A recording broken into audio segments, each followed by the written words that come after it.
Un segundito.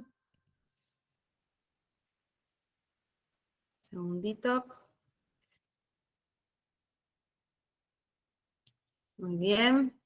Ahora sí.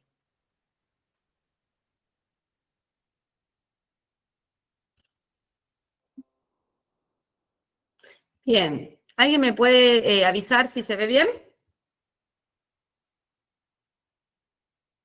Sí, se ve bien. Fantástico. Bueno, muchas gracias. Bueno, entonces, en primer lugar, quiero darles las gracias por acompañarnos en este webinar de usos y cuidados de micropipetas. Les doy la bienvenida a este espacio de aprendizaje, en donde vamos a estar compartiendo información, detalles, tips, para poder usar correctamente y cuidar correctamente a esas pipetas que nos acompañan como elemento crítico, equipamiento crítico dentro del proceso de medición, ¿sí? Bueno, vamos a comenzar primero definiendo lo que es una micropipeta. Decimos que es un equipamiento de laboratorio que se usa para absorber y así... ¿Sí? ¿Se escucha bien? Sí, sí, se escucha perfecto. Bien, gracias. Bueno, decíamos que las micropipetas son un equipamiento de laboratorio que se usa para absorber y transferir pequeños volúmenes de líquidos y permiten así un fácil manejo en diferentes y variadas técnicas del laboratorio, ¿sí? Son un equipamiento clave, sobre todo cuando estos volúmenes de líquidos son chiquitos, son pequeños y tenemos que tomarlos y tenemos que asegurarnos que ese volumen que tomamos sea seguro.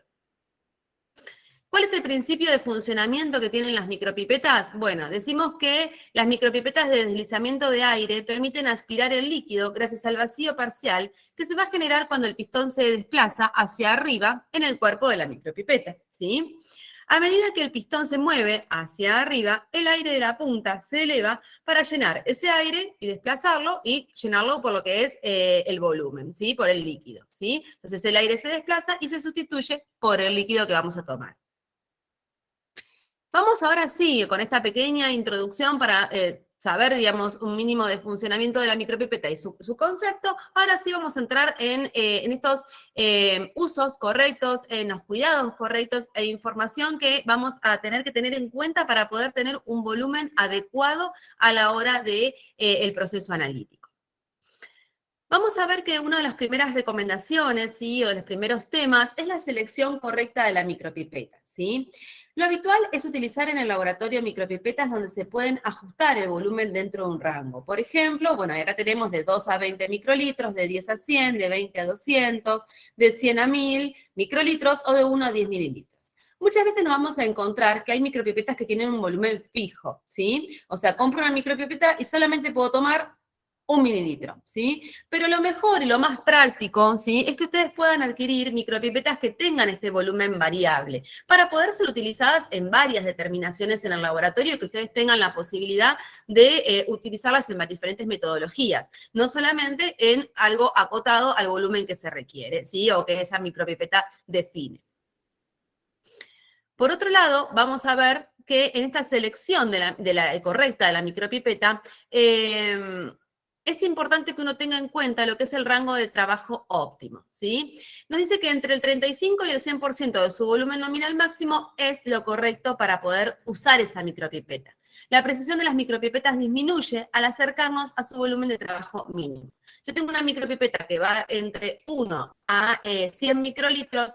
Cuando yo estoy tomando volúmenes muy cercanos al microlitro, la precisión disminuye. ¿Sí? Por eso es importante tomar entre el 35 y el 100% del volumen nominal de esa micropipeta. Entonces, vamos a ver que en este ejemplo, ¿sí? Que yo les traigo para poder esquematizar, ¿sí? Esta teoría que les estaba compartiendo, decimos que una micropipeta con un volumen nominal de 1000 microlitros, ¿sí? Tendrá un rango óptimo de trabajo entre 350 y 1000 microlitros.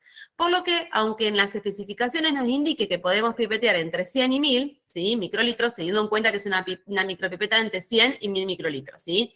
Acá nos dice que el volumen nominal es de 1000, pero el volumen más pequeño es de 100, ¿sí? Es una micropipeta de 100 a 1000 microlitros. Por más que me diga la micropipeta que puedo trabajar entre 100 y 1000 microlitros, lo ideal es que nosotros podamos comenzar a utilizarla en los 350 mililitros para poder aumentar la precisión, ¿sí? Entonces, teniendo en cuenta esta información, yo ya tengo que, me permite, digamos, saber qué tipo de micropipetas voy a utilizar según el volumen que necesito tomar, ¿sí? Entonces, si necesito tomar un volumen de 100 microlitros, voy a utilizar, ¿sí?, una micropipeta entre 10 y 100, entre 20 y 200 microlitros. Por más que yo tenga también en el laboratorio una opción de entre 100 y 1000 microlitros, yo sé que no sería la mejor, ¿sí? Si yo lo único que tengo, si la única micropipeta que tengo es la de 100 a 1000 microlitros, bueno, trabajo con lo que puedo, con lo que tengo. Pero si tengo otras opciones posibles como estas dos, bueno, uso estas dos para aumentar la precisión, ¿sí? De todos modos, tengan en cuenta que siempre el uso de una micropipeta es mucho más difícil que lo que es el uso de una pipeta de vidrio, ¿sí? ¿Me escuchan bien?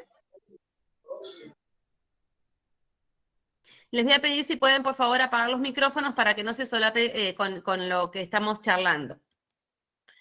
Entonces, como les decía, siempre es mejor una micropipeta, ¿sí?, a la hora de una pipeta de vidrio, ¿sí? Porque, por supuesto, la precisión es mucho mejor. Pero en el caso de tener la posibilidad de micropipetas, la mejor sería, ¿sí?, entrar en este porcentaje, entre el 35 y el 100%, para poder aumentar la precisión de esa micropipeta en su uso.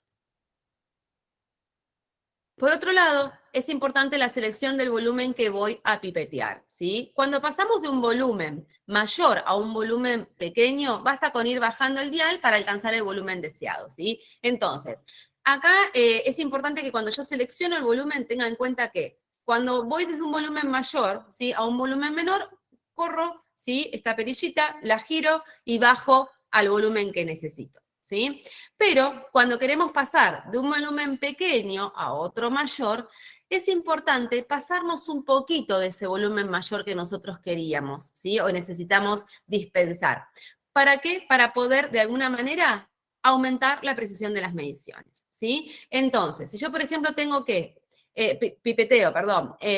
tomo un volumen de 10 microlitros, 100 microlitros, perdón, y luego necesito tomar 80 microlitros, bueno, voy de abajo, de arriba para abajo, ¿sí? Tomo primero 100, después tomo 80, después tomo 60 y voy tomando de arriba para abajo. Ahí no hay problema y la precisión de las mediciones está bien. Pero cuando yo tengo que pasar, por ejemplo, de 60 microlitros a 100 microlitros, ¿qué pasa? En ese caso, lo que tengo que hacer es pasarme de 100 microlitros un poquito, ¿sí?, a 120, 130 microlitros y después bajar a 100 microlitros, ¿sí? Esto lo que hace es aumentar la precisión. Es una acción mecánica que permite aumentar la precisión de la medida.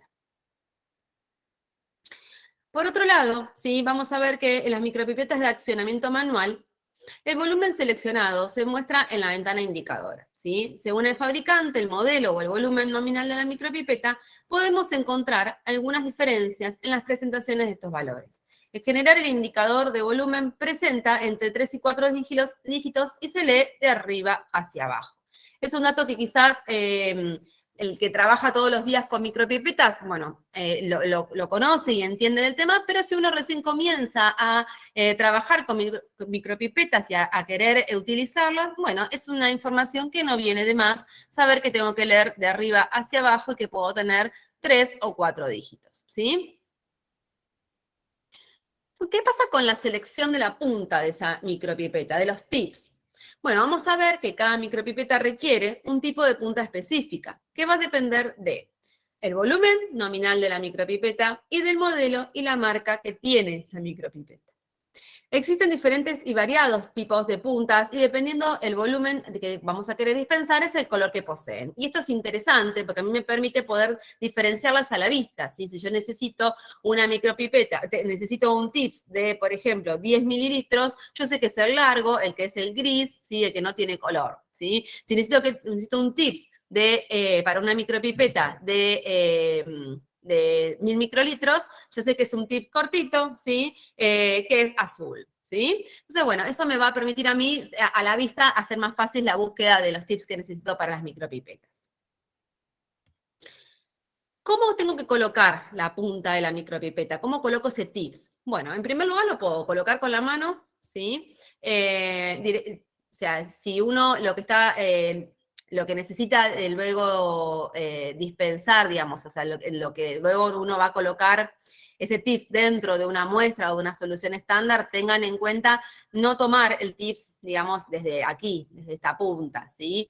Sino que agárrenlo desde esta parte, para no estar de alguna manera toqueteando esta parte que es la que va a estar en contacto con un estándar, una muestra y demás, ¿sí? Si es que van a hacerlo con la mano. Si uno directamente lo que hace es colocar el tips en la micropipeta desde lo que es la cajita de contención de los tips, es importante ejercer una ligera presión para no dañar las puntas de los tips que pueden llegar al fondo, ¿sí? Nos dice que es importante guardar ordenadamente las puntas en un recipiente, el cual, más allá de permitir la práctica colocación, ¿sí? Es mucho mejor que uno los tenga ordenados para abrimos la tapita y colocamos el tips, ¿sí? No tenemos que estar buscando en una bolsita y ponerle el tips con la mano.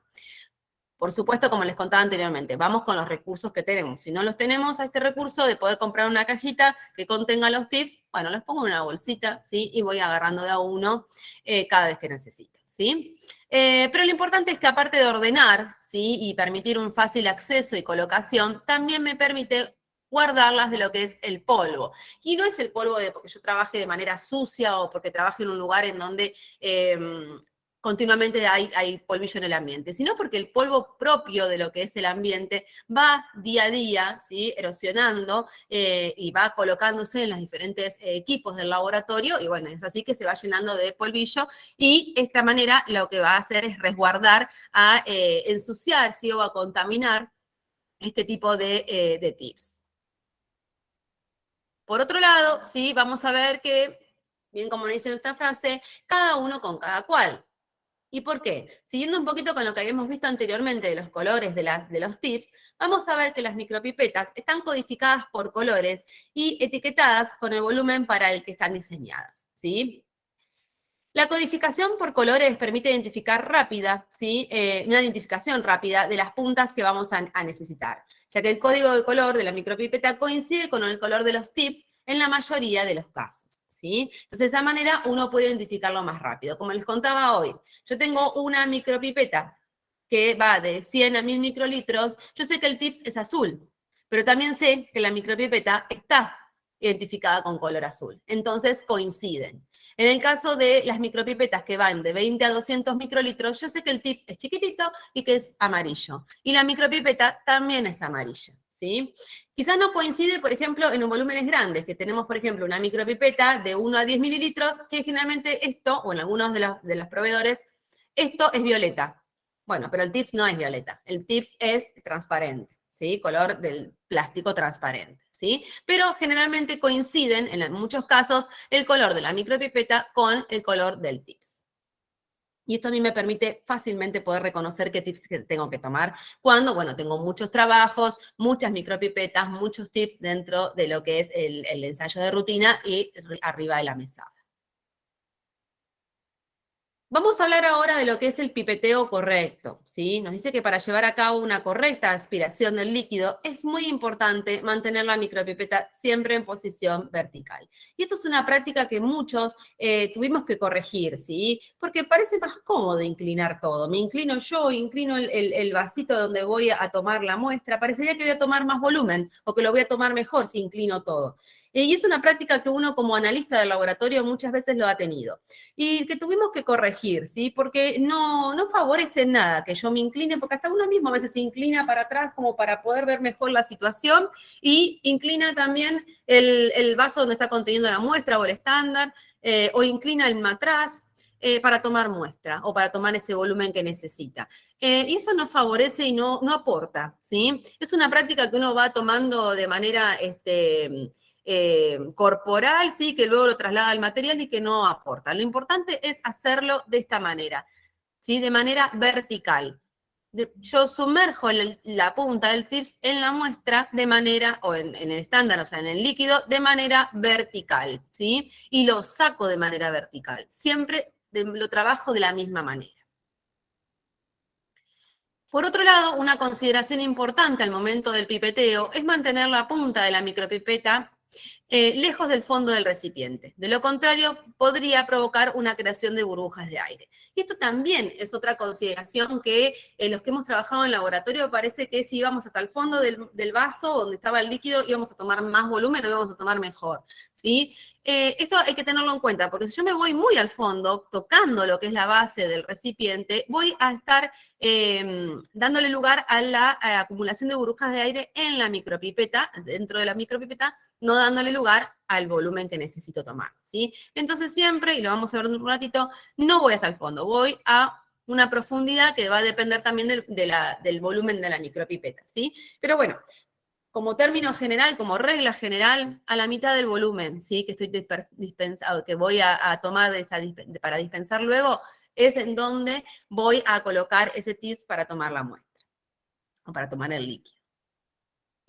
Y acá vamos, y lo que decíamos recién, dependiendo de la micropipeta utilizada y del volumen que se desee dispensar, será la profundidad de la inmersión aconsejable de la punta dentro del líquido, ¿sí? Entonces, acá vemos diferentes volúmenes de las micropipetas y la profundidad de la inmersión. Como les digo, si ustedes no pueden hacerlo de esta manera, directamente ven el volumen del líquido, a la mitad del volumen estamos bien, ¿sí? No desde muy arriba ni desde el fondo. Y vamos a ver algunas recomendaciones con respecto a este pipeteo de que tiene que ser de manera correcta, ¿sí? Un pipeteo para que sea correcto, vamos a tener diferentes recomendaciones. En primer lugar, tomar y dispensar el líquido 2 a 3 veces antes de aspirar el volumen definitivo, para favorecer la formación de un film de líquido en la punta, ¿sí? Entonces, ¿qué hago? Cuando yo le coloco a la micropipeta el tips y voy, por ejemplo, a tomar un estándar, ¿sí? Bueno, ¿qué hago? Tomo 2 a 3 veces ese estándar, tomo la alícuota del estándar 2 a 3 veces, ¿sí? Y lo descarto a ese volumen que tomé. ¿Para qué? Para, de alguna manera, hidratar con la muestra a lo que es el interior del tips, ¿sí? Esto va a mejorar la precisión del pipeteo, especialmente en los líquidos volátiles y con densidad superior al agua. Va a neutralizar el efecto capilar que se produce en las puntas de volumen muy pequeño, ¿sí? Esto es súper importante. Y equilibra la temperatura de la punta y de la muestra, ¿sí?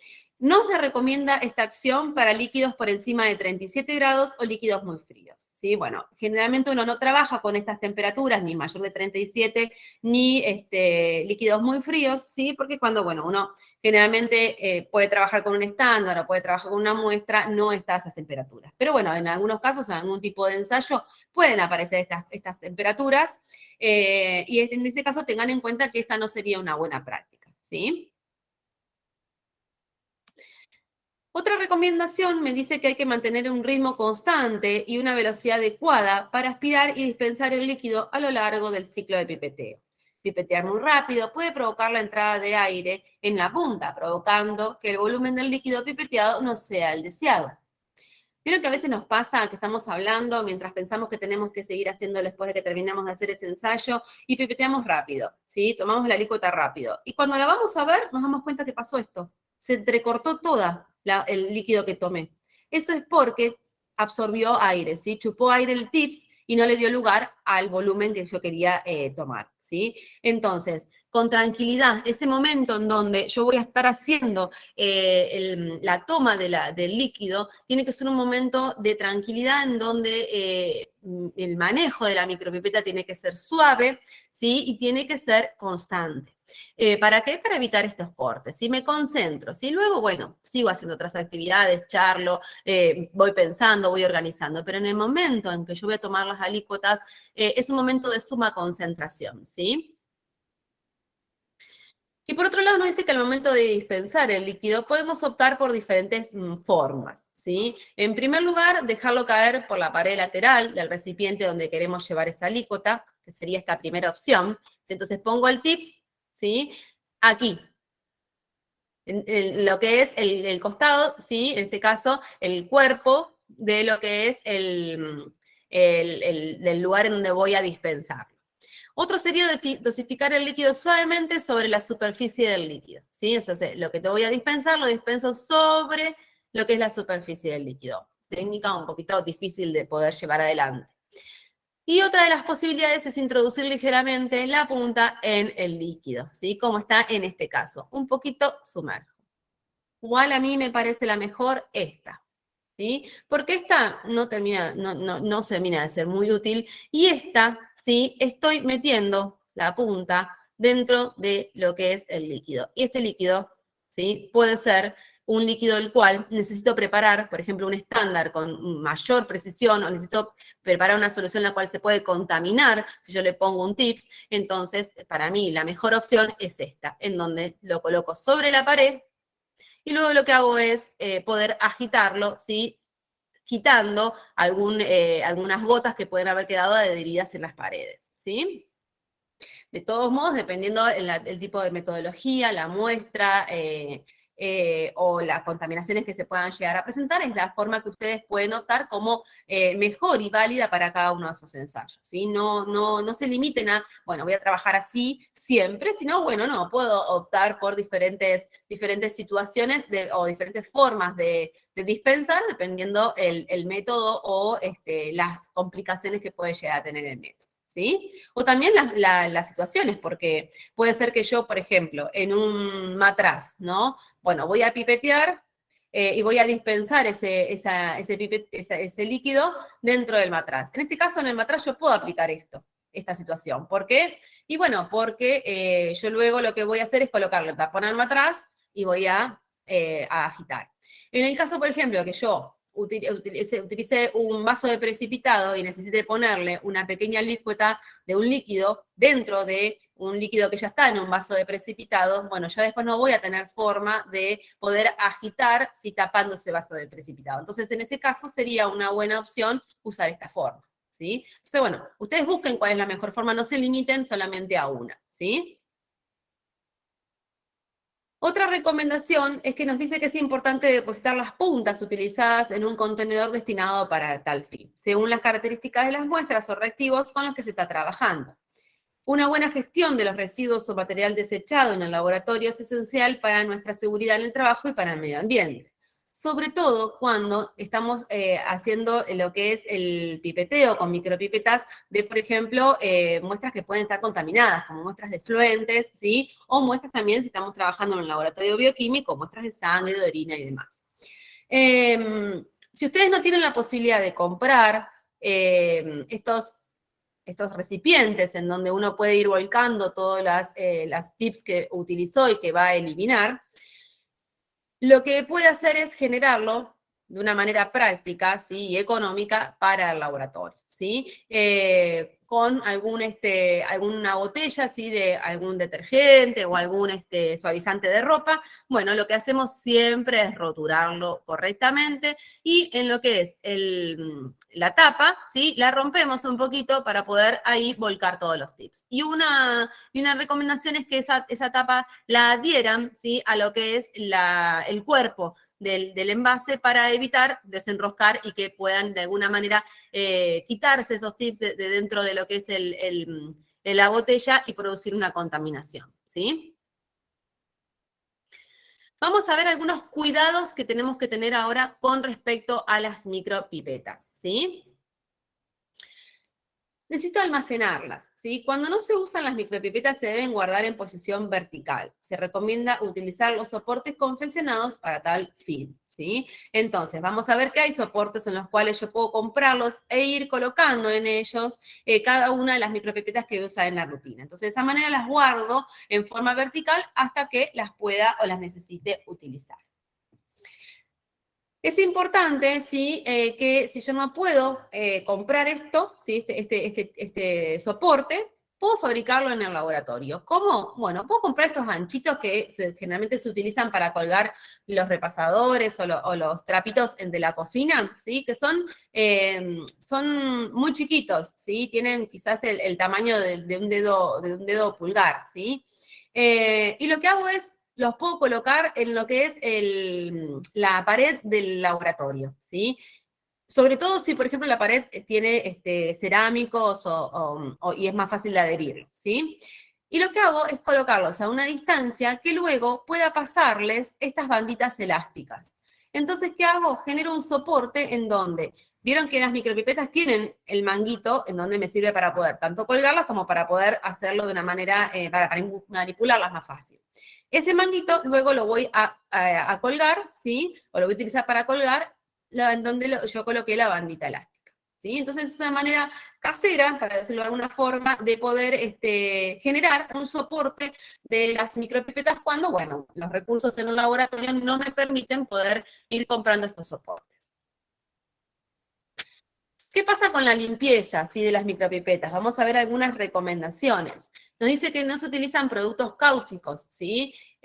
Porque pueden corroer lo que es el cuerpo y el interior de la micropipeta. No utilizar las micropipetas con acetona o disolventes similares, y no las limpien con ese tipo de compuestos tampoco, porque también se pueden internamente desgastar o romper. Las micropipetas deben revisarse visualmente de manera periódica para quitar el polvo y la suciedad exterior. Esto que les contaba hoy con respecto también a las cajitas. Así como las cajitas van a contener a esos tips para que no se ensucien del polvo medioambiental que uno tiene, ¿sí? Así como uno tiene en su casa, que pasamos el plumero y pasamos el trapito, bueno, acá pasa lo mismo. Con las micropipetas pasa exactamente lo mismo que con los tips. Los tips van a estar contenidos en la cajita o eventualmente en una bolsita.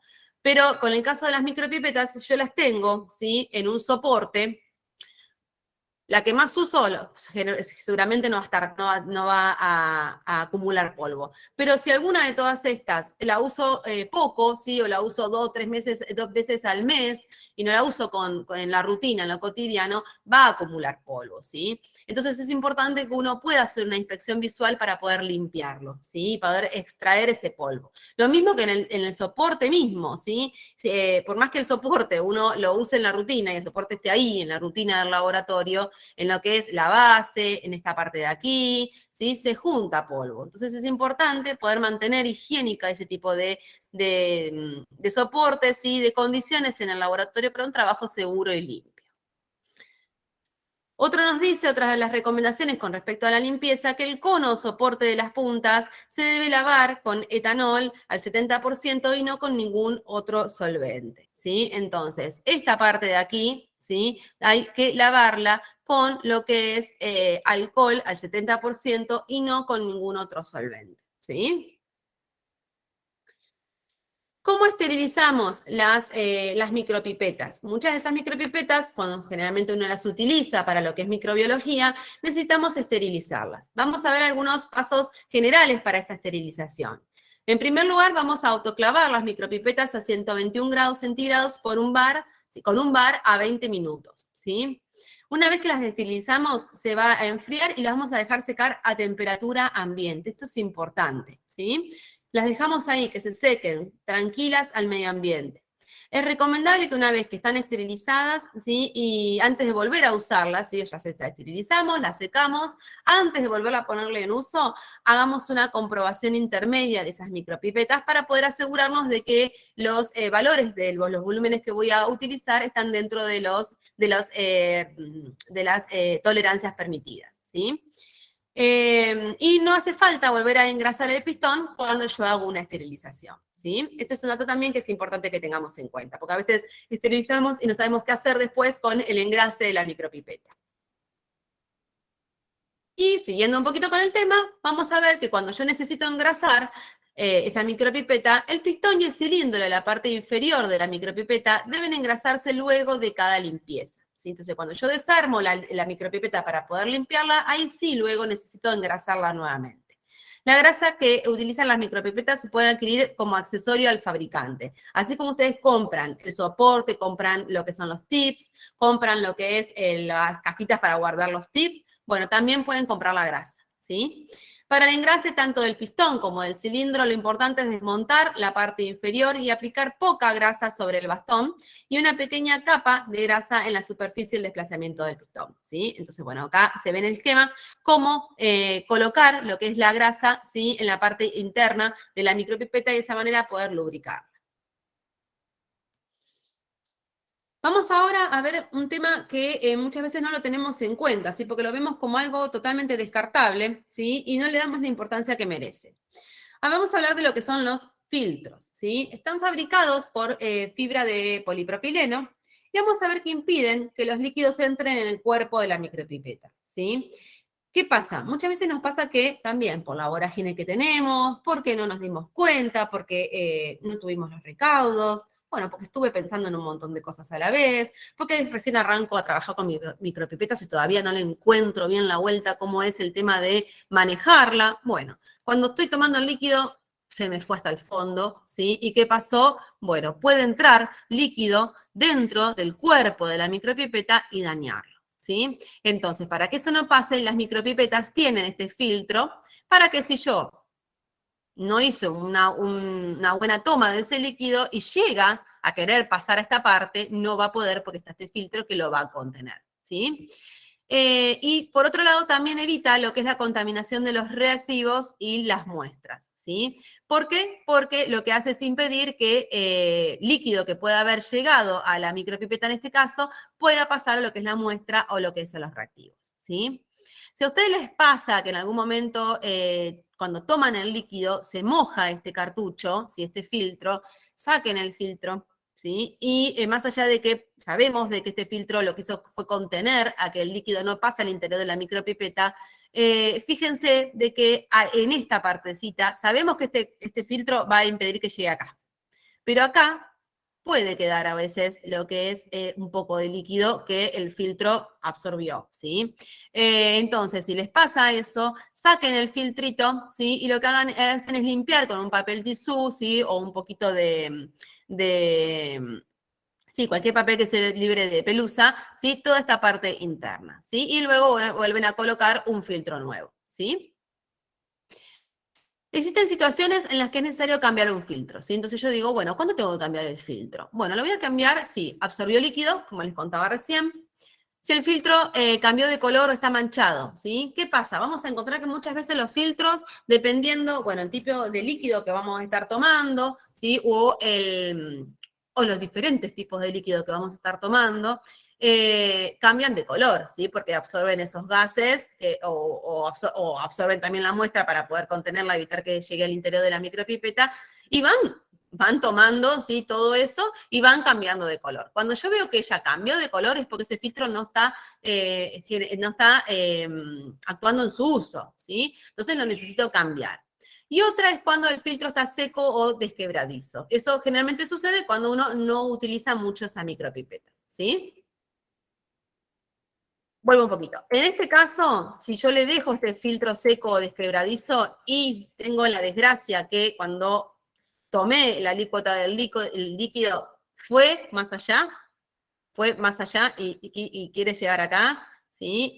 El filtro no va a poder contener. ¿Por qué? Porque está todo quebradizo, está seco y no va a hacer su función de absorber, ¿sí? Entonces es mucho más fácil de que llegue a esta parte interna de la micropipeta el líquido y pueda contaminarla y pueda dañar el mecanismo, ¿sí?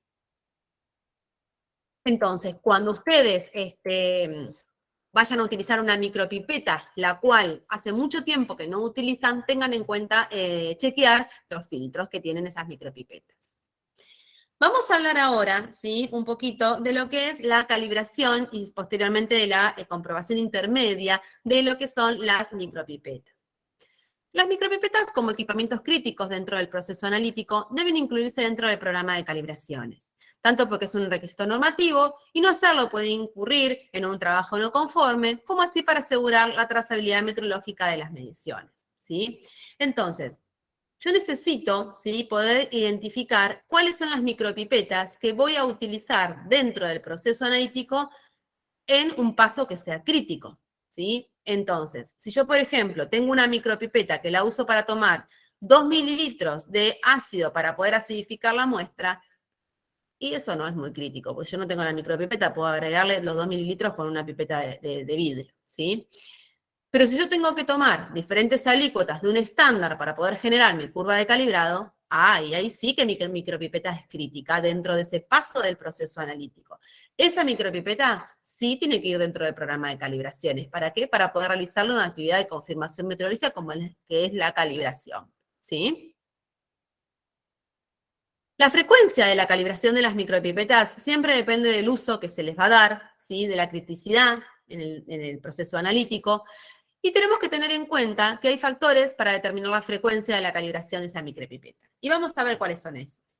La frecuencia de uso. ¿Sí? Si tengo una micropipeta que la uso una vez al mes, a una micropipeta que la uso todos los días, ¿sí? Y la micropipeta que la uso una vez al mes, encima la uso para tomar una alícuota de un reactivo cualquiera, y no es muy crítica, no iría dentro de un programa de calibraciones. Ahora, si yo tengo una micropipeta que la uso una vez al mes, pero la uso para preparar una curva de calibrado una vez al mes, ahí sí, esa micropipeta va a entrar en un programa de calibraciones con una frecuencia que puede ser mayor, porque el uso no es cotidiano, pero es crítica, porque cuando yo la uso, sí es crítica, ¿sí? La densidad del líquido a dispensar. Bueno, la densidad del líquido ayuda al desgaste, a aumentar el desgaste de las micropipetas. Entonces, en ese caso, si tengo siempre que tomar líquidos los cuales tienen una densidad elevada, bueno, en ese caso la calibración, la frecuencia de la calibración, es importante que ustedes también la aumenten. Número de personas que utilizan la micropipeta. ¿Sí? Bueno, también aumenta lo que es el desgaste interno, ¿sí? De los mecanismos de la micropipeta. Precisión y exactitud requerida por el uso, ¿sí? También es importante. Y las recomendaciones del fabricante de la micropipeta en el manual. Podemos llegar a encontrar que dentro del manual del equipo, ¿sí? de la micropipeta, el fabricante me indique cuál es una frecuencia o una periodicidad correcta o sugerida de calibración, ¿sí? Y con respecto a las comprobaciones intermedias, decimos que mientras transcurre el periodo donde el certificado de calibración es válido, ¿sí? Y que va a tener que ver con esa frecuencia establecida de calibración, es necesario realizar comprobaciones intermedias para verificar el error de medición sistemático y aleatorio en conformidad con las normas y así asegurar que la calibración se mantiene estable y sigue existiendo trazabilidad metrológica. Entonces, toda micropipeta que esté dentro del programa de calibraciones va a tener que tener una comprobación intermedia, ¿sí? Salvo alguna micropipeta que ustedes vean que el periodo de calibración quizás puede ser anual, ¿sí? Y la criticidad en el proceso analítico no amerita que hagan comprobaciones intermedias, por ejemplo, cada 6 meses. Bueno, con una calibración anual alcanza para poder establecer trazabilidad meteorológica y mantener esa micropipeta dentro de un aseguramiento de la validez de los resultados. Pero si yo, por ejemplo, coloqué un periodo de calibración que sería trianual o sería quinquenal, bueno, ¿qué pasa en el periodo de esos 5 años? Y ahí sí necesito hacer una comprobación intermedia en esos años dentro de esos que no voy a realizar la calibración para poder asegurar que realmente la calibración se está manteniendo en el tiempo, ¿sí? Esta comprobación intermedia vamos a ver que la vamos a realizar en función del cumplimiento de lo que son los errores aleatorios y sistemáticos que figuran en el manual de los equipos, ¿sí? De cada una de las micropipetas. Las comprobaciones intermedias las vamos a realizar de manera gravimétrica, es un método gradimétrico. Entonces, ustedes en el laboratorio tienen, por ejemplo, una balanza, ¿sí? Que esté calibrada, tienen termómetros calibrados, tienen termómetros, ¿sí? Tienen también lo que es, por ejemplo, el manómetro, ¿sí? Tienen básicamente para medir presión, temperatura, humedad y tienen una balanza. Todos esos elementos calibrados, ustedes pueden realizar las comprobaciones intermedias en su laboratorio, ¿sí? En caso de que ustedes no puedan realizarlo, por ejemplo, porque la división de la balanza no les dé, o porque la capacidad, perdón, de la balanza no les dé, o porque, bueno, los termómetros no están en condiciones o tengan alguna condición, bueno, ustedes podrían contratar a un laboratorio que realice lo que es la comprobación intermedia, ¿sí? Generalmente los laboratorios de calibración que realizan la calibración de las micropipetas también tienen el servicio de la actividad de comprobación intermedia, ¿sí? Bien, hasta acá hemos llegado con la información que tenía para compartirles con respecto a estos cuidados y usos, ¿sí? Que tenemos que tener con respecto a las micropipetas, ¿sí? Los voy a escuchar si tienen alguna consulta.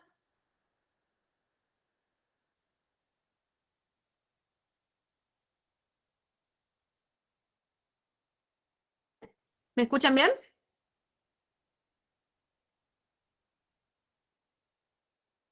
Bueno, no veo consultas en el chat. Si alguien quiere hacer alguna consulta, ¿se entendió el tema?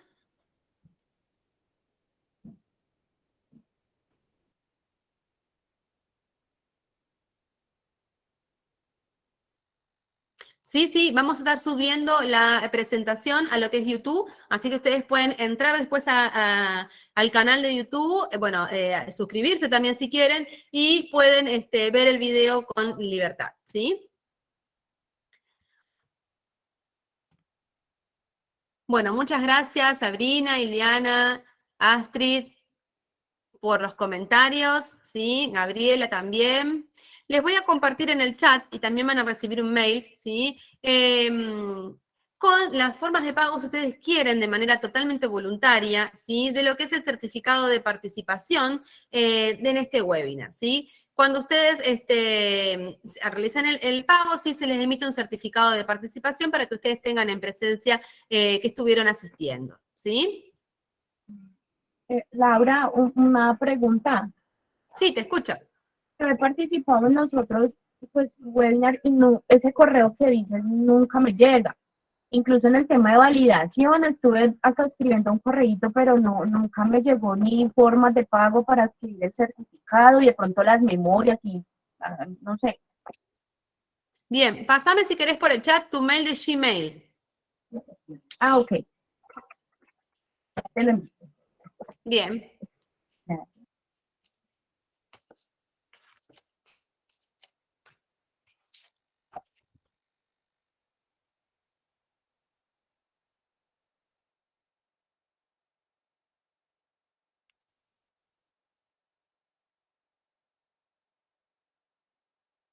No hay un lubricante que yo te pueda aconsejar porque eso va a depender mucho de la micropipeta. Tendrías que preguntarle al proveedor de la micropipeta y si no tenés, digamos, un proveedor que hayas comprado la micropipeta, puedes llamar a cualquier proveedor que venda micropipetas y consultar a él directamente por la compra del lubricante, de la grasa, ¿sí? No necesariamente tiene que ser el mismo proveedor al que le compraste la micropipeta, ¿sí?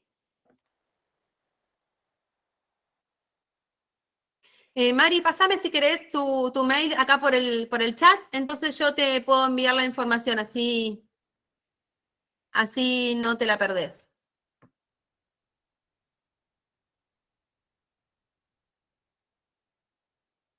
Muy bien, entonces. Bárbaro. Vamos a, Mari, vamos a copiar, así te podemos enviar la información, ¿sí? Gracias, Mari. No es indispensable el uso de los filtros, pero vas a verlo que en casi todas las micropipetas ya vienen con los filtros incluidos, ¿sí? Es como parte de la micropipeta. Es difícil encontrar una micropipeta que cuando vos la compres no tenga un filtro, ¿sí? De hecho, los tips también vienen con filtros muchas veces, ¿sí, Jennifer?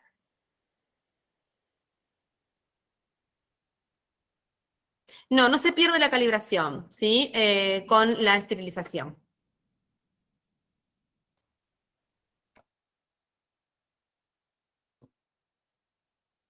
Luis nos pregunta si las micropipetas deben ser calibradas por un laboratorio acreditado o puede hacer una verificación y sería suficiente.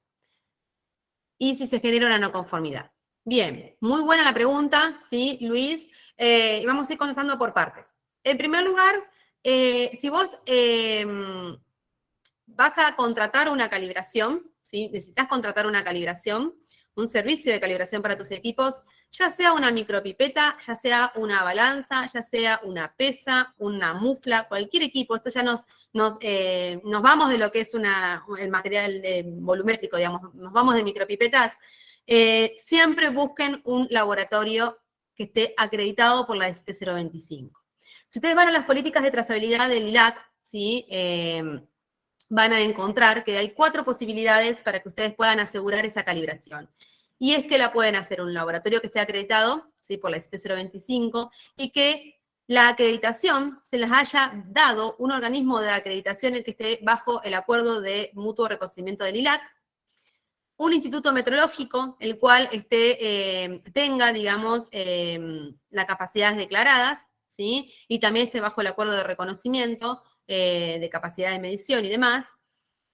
Y también hay otras 2 posibilidades, ¿sí? Que no son las mejores, pero bueno, están dentro de la política del ILAC y las podemos tomar, ¿sí? Que sería un laboratorio que no esté acreditado y un laboratorio que no sea un instituto meteorológico y que no esté dentro del acuerdo de mutuo reconocimiento, ¿sí? No serían las mejores, ¿sí? Siempre vamos por lo que es un laboratorio acreditado con la 17025, por supuesto dentro del alcance de lo que yo necesito calibrar, o un instituto meteorológico del país que ustedes decidan o tengan en su propio país, en donde tengan al alcance esa calibración que ustedes necesitan realizar y esté ese instituto meteorológico dentro del acuerdo de mutuo reconocimiento, ¿sí? Esto ya escapa a lo que es un material volumétrico o una micropipeta. Esto aplicaría para cualquier tipo de calibración que ustedes quieran hacer, ¿sí? Entonces, de esa manera pueden asegurar trazabilidad meteorológica. Si puedo hacer una verificación y con eso es suficiente, bueno, ahí vos vas a tener que tener en cuenta la criticidad que tiene tu micropipeta en el uso, en el proceso o en la rutina. Si yo tengo una micropipeta, ¿sí? Que la uso, por ejemplo, para reactivos, ¿sí? Para tomar, como decía hoy, un ácido sulfúrico para acidificar una muestra, o la utilizo, ¿sí? Para bueno, muestras, pero sería dudoso, ¿sí? Pero bueno, la utilizo para muestras, por ejemplo. Ahí podría decir que con una verificación alcanzaría, ¿sí? Pero si yo utilizo una micropipeta en un punto crítico, muy crítico del proceso analítico, como puede ser la preparación de estándares o la toma de diluciones de una muestra, ahí sí es importante que la micropipeta esté calibrada, ¿sí? Si genera una no conformidad, bueno,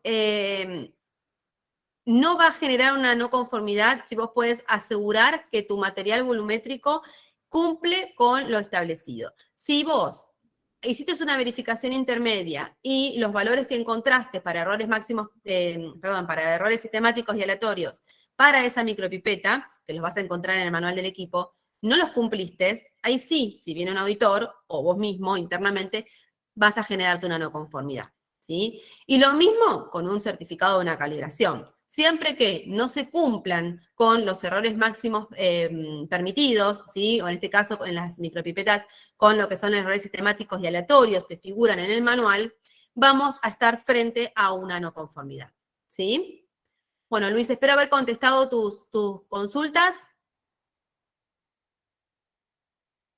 Esas recomendaciones de la verificación, ¿dónde podemos tener la fuente de consulta?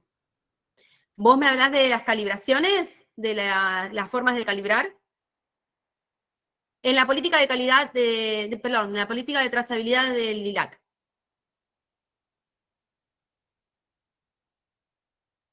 Bueno, no, gracias a ustedes, Luis y Dalis, ¿sí? Bien. Guillermo, ¿qué otro mecanismo nos pregunta podría utilizarse? Por ejemplo, ¿la linealidad al realizar las rectas de calibrado funcionaría? No, porque si la pipeta, o en este caso la micropipeta, funciona mal, va a funcionar mal para todos los puntos de la curva de calibrado. Entonces, ¿qué va a pasar? Vos no vas a ver el error, ¿sí? Porque el error lo vas a trasladar a todos los puntos de la curva de calibrado, ¿sí?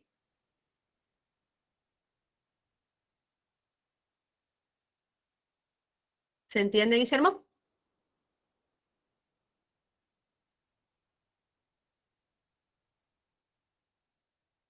Bueno, muy bien, bárbaro.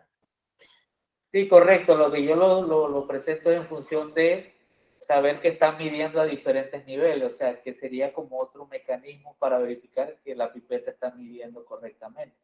O sea, que sería adicional a una comprobación intermedia. Vos decís medir, hacer una curva de calibrado con diferentes volúmenes.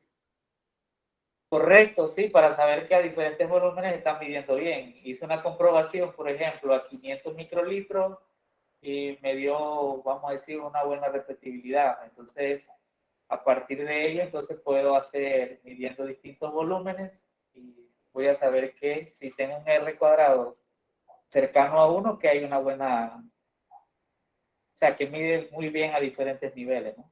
Está bien, sí, ahí sí está bien lo que decís. Yo pensé que me hablabas de hacer una curva de calibrado con estándares. Ah, no, no, es que si lo hacemos así, si tiene un error, el error va a ser proporcional a todos los niveles. Claro, claro, por eso te decía de que no te iba a servir porque si había un error en la micropipeta iba a trasladarlas a todos los puntos de los estándares. Pero esto que vos decís, sí, es correcto, Guillermo. Muy bien, entonces. ¿Alguna otra consulta? Bien, ahí en la experiencia que he visto, generalmente los fabricantes muchas veces hablan de factores de corrección cuando se trabaja con líquidos de diferente viscosidad. ¿Qué Sí. tanto sabes de esta situación? Nunca he trabajado con factores de corrección en las micropipetas, sinceramente. Y eso No que he tanto. trabajado, no. Y eso que he trabajado con líquidos viscosos, pero nunca he aplicado un factor de corrección en las micropipetas. Sí, ok, no, es que una curiosidad que siempre he tenido porque nunca lo he visto y sí lo he leído en los manuales de fabricantes que dicen que se deben considerar. Entonces, No, una bueno, duda. con mi experiencia, digamos, nunca he trabajado con factores. Bien, bárbaro. Bueno, si no hay alguna otra consulta, bueno, Victoria, muchas gracias por tu comentario. Bueno, espero que toda esta información que se les compartió haya sido útil, que permita poder tomar algunos recaudos o mejorar esas mediciones que utilizan ustedes con las micropipetas. Y bueno, les compartimos en el chat, sí, por último, una vez más, lo que son los medios de pago, por si quieren de manera opcional, sí, con total libertad poder gestionar el certificado de participación de este webinar, ¿sí? El contenido, el video de este webinar lo van a poder ver por YouTube, así que los invitamos a suscribirse para poder ver este video y muchos otros que estamos subiendo para poder presentarlos, ¿sí? Y que ustedes tengan información. Bueno, entonces, les agradezco muchísimo que nos hayan acompañado, ¿sí? Espero que tengan un excelente fin de semana y puedan descansar.